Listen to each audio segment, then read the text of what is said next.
Bien, eh, bueno, pues para iniciar vamos a hablar sobre el concepto de complejidad. La complejidad sale de la lógica de aislar un hecho, un dato o un elemento para entenderlo. La complejidad es el entramado de eventos, acciones, interacciones, retroacciones o azares que constituyen el mundo fenoménico. Los sistemas complejos parten de la idea de un sistema dinámico o cambiante que se encuentra organizado de manera autónoma a partir de la relación con su entorno. Edgar Morin nos dice que los sistemas complejos parten de la idea de un sistema dinámico o cambiante que se encuentra organizado de manera autónoma a partir de las relaciones con su entorno. Por otra parte, Sosa nos dice que los sistemas complejos adaptativos tienen su origen en las teorías del pensamiento complejo, en los sistemas abiertos, caracterizados por el intercambio constante de energía o información con el ambiente.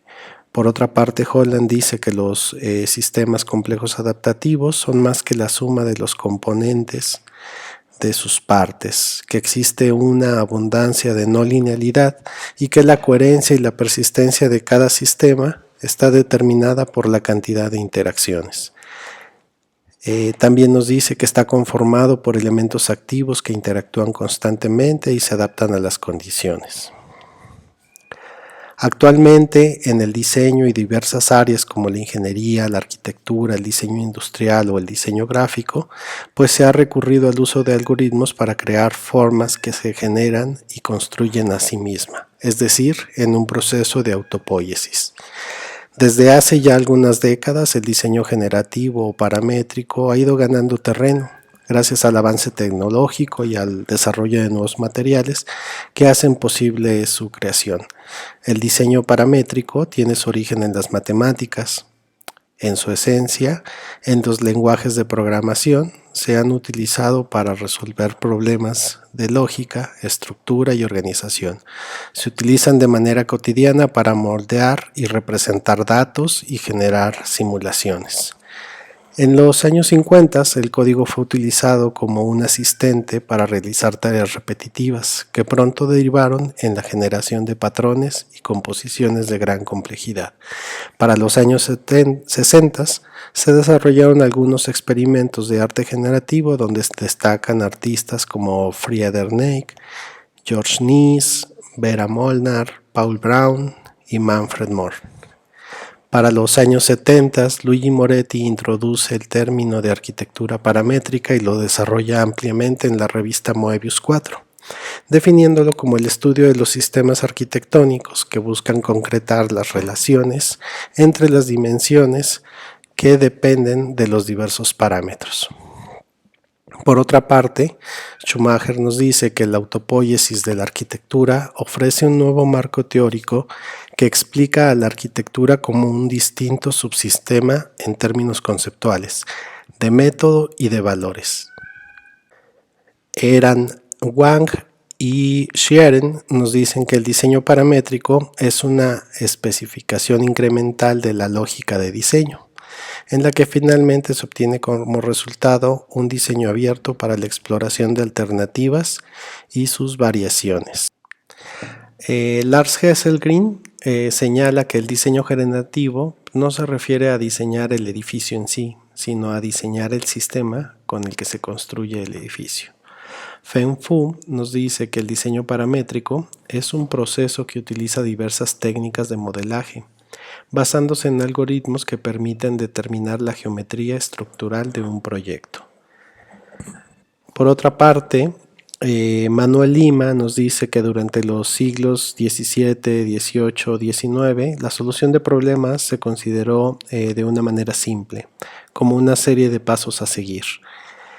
Y bueno, pues es durante la mitad del primer siglo, del siglo XX, cuando se considera que los problemas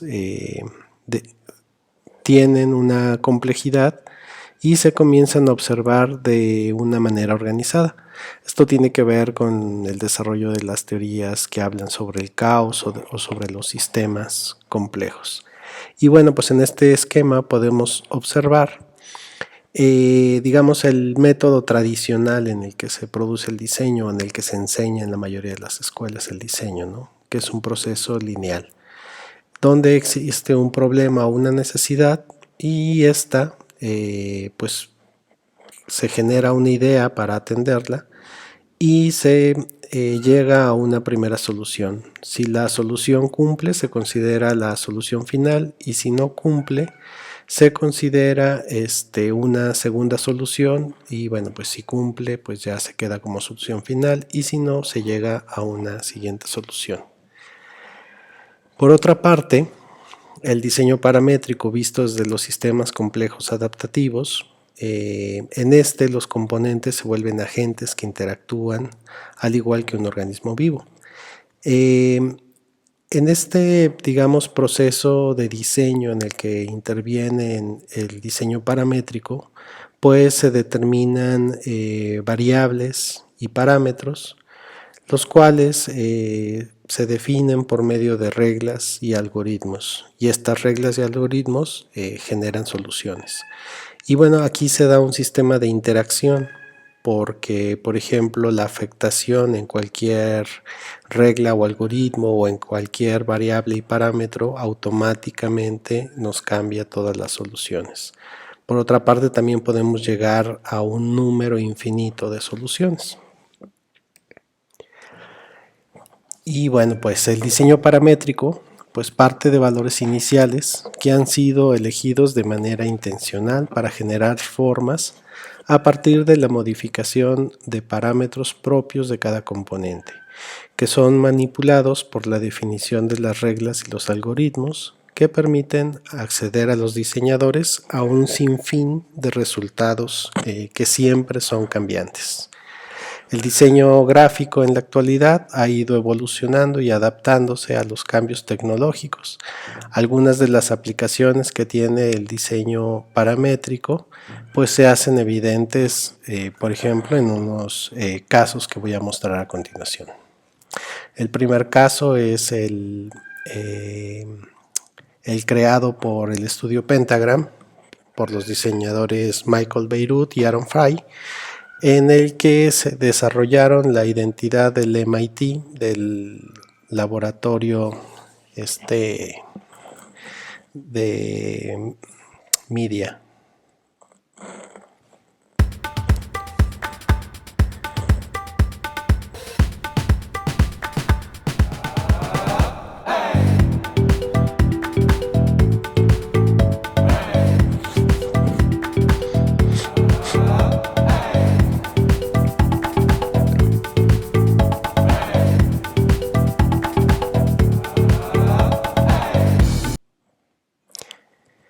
Bien, en este ejemplo, pues es un proyecto desarrollado en el 2014. Se partió de una retícula de 4x4 unidades, a partir de las cuales se generaron diversas identidades para los grupos de investigación que participan en el Media Lab del MIT. Se generó una retícula que permitió generar iconos de una fuente tipográfica que se utiliza para la comunicación institucional. Y bueno, en este esquema podemos observar las variables, los parámetros, las reglas, los algoritmos y las soluciones resultantes. Dentro de las variables y parámetros, es decir, todos estos pueden ser los que podamos ir ajustando. Se tiene una retícula de 4x4, una longitud de líneas, dirección de las líneas, el número de líneas, y bueno, pues es monocromático. En las reglas y algoritmos podemos observar la generación de signos tipográficos que resultan como la identidad o un logotipo fijo, una fuente tipográfica dinámica o un logotipo para cada uno de los grupos de investigación. Cuando las reglas y los algoritmos cambian, es decir, las posiciones y las coordenadas en X y en Y, cambian de manera aleatoria infinita, podemos obtener texturas de formas dinámicas, elementos dinámicos de comunicación. Y vamos a observar otro caso que es pues ya más apegado al arte, que es el trabajo de Roman Verosco, un artista estadounidense que ha trabajado con el desarrollo de algoritmos, pero a través de la modificación de plotters con tinta. Y bueno, a esto me refiero con los plotters de tinta, ¿no? Básicamente lo que hace este artista es pues que con estos plotters, pen plotters, crea proyectos pues que se basan en preceptos de la forma pura de Mondrian o Malevich, y que pues cada dibujo crea una manifestación del código con el que fue generado, el cual pues trasciende al significado de la lógica de programación, alejándolo de lo mecánico en la representación de estas formas orgánicas, ¿no? Y aquí en el esquema podemos observar las variables y los parámetros, las reglas y los algoritmos y los resultantes, ¿no? Entonces, en las variables y en los parámetros podemos observar las posiciones cartesianas, cómo pueden ir cambiando, los colores de la tinta. Para las reglas y los algoritmos, pues utiliza ciclos de programación que dibujan estas líneas orgánicas, y los resultantes, pues es una n cantidad de formas geométricas. Y bueno, pues lo anterior permitió generar este modelo. Sí, es un modelo de interacción de los elementos componentes del diseño paramétrico. Y bueno, pues para comprender este modelo,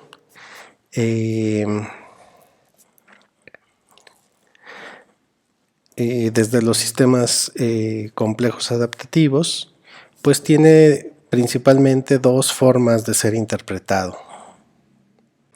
En primera instancia, este modelo permite entender un proyecto de diseño paramétrico que ha sido creado previamente, ya que identifica los agentes que intervienen a manera de variables, parámetros, reglas o algoritmos y códigos, así como observar sus relaciones y la manera en que se adaptan para generar las soluciones o los resultantes. Y en segunda instancia nos permite idear, planear las diferentes formas de dar solución a un problema o necesidad, determinando estos elementos de variables, parámetros, reglas, algoritmos y códigos para observar sus resultantes y realizar los ajustes necesarios para obtener los resultados que mejor se ajusten a las necesidades. Por otra parte, también podemos, pues digamos, concluir que existe una sutil diferencia entre arte y diseño paramétrico. Si bien pueden tener los mismos componentes, en el caso del diseño paramétrico, son los propios parámetros los que permiten establecer los límites en las interacciones dadas en los agentes que configuran el diseño, y de esta manera se pueden controlar o dirigir los resultados según las necesidades. Por otra parte, el arte paramétrico, también llamado arte generativo, el control de los parámetros es menor, lo que permite una mayor libertad de creación. En los ejemplos anteriores se ha podido observar que la cantidad de componentes o agentes que se involucran en los sistemas no son determinantes de la cantidad de soluciones o resultantes, ya que, como menciona Holland, el comportamiento de los sistemas complejos adaptativos depende más de las interacciones que de las acciones propias de los componentes. Finalmente, puedo decir que el diseño requiere hoy en día ser visto desde otra óptica, y para ello los sistemas complejos adaptativos aportan una visión más acorde al momento actual, donde ya se habla de incertidumbre, de indeterminación, de multiplicidad, de aleatoriedad e hiperconectividad. Y bueno, pues muchas gracias. Y bueno, pues aquí podemos ver algo de las referencias pues que sustentan esta presentación.